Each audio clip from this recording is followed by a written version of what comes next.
اللهم صل على محمد وعلى آل محمد كما صليت على إبراهيم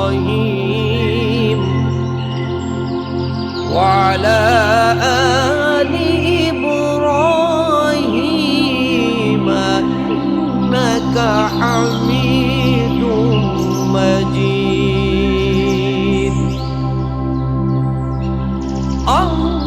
اللهم بارك على محمد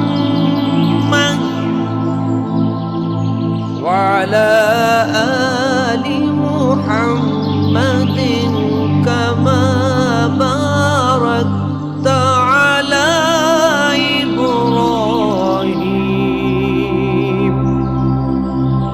وعلى آل إبراهيم إنك حميد مجيد. ये दुरूद शरीफ सबसे ज्यादा सही और सबसे अफजल है।